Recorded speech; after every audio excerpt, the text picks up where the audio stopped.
सर्वांना माझा नमस्कार. माझे नाव स्वराली शिवाजी पवार. मी 5वी ब या वर्गामध्ये शिकत आहे. माझ्या शाळेचे नाव जिल्हा परिषद माध्यमिक शाळा पानकणरगाव.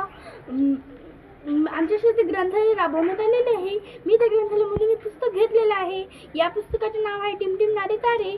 त्या ग्रंथालयामध्ये खूप छान छान पुस्तके आहेत, पण मी त्यातली हे एक घेतलेलं आहे. या पुस्तकाचे लेखक आहेत नेहल बाबळे. या पुस्तकाची किंमत 100 रुपये आहे. मला हे पुस्तक खूप आवडलेलं आहे. तुम्ही नक्कीच वाचाल अशी मी अपेक्षा करते. टिमटिमणारे तारे, खूप छान तारे. मला खूप आवडतात तारे. आकाशातले तारे, खूप सुंदर तारे. एक सुंदर पोपट होता. तो एका झाडावर राहत होता आणि तो दिसायला खूप सुंदर होता. तिथे एक कोकिळा राहत होती. ती काळ्या रंगाची होती. ती खूप छान होती. ती पण दिसायला खूप छान होती. ती मला खूप आवडायची. कोणाचा रंग काळा तर कोणाचा रंग पिवळा. कोणाचा रंग काळा तर कोणाचा रंग पिवळा.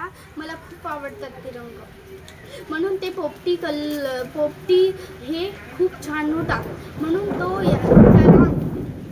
खूप सुंदर दिसायचा. त्याला पोपटी कलराचे खूप हे होते, म्हणून मला पोपटी कलर खूप आवडायचा.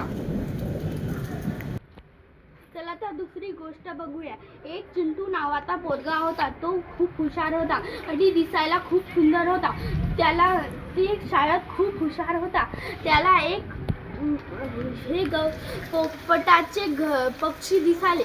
त्याला खूप हे झाले, म्हणून ते खूप हुशार होता. त्याला एक सुंदर पक्षी गवसला. तो पक्षी खूप सुंदर होता आणि ते पक्षी दिसायला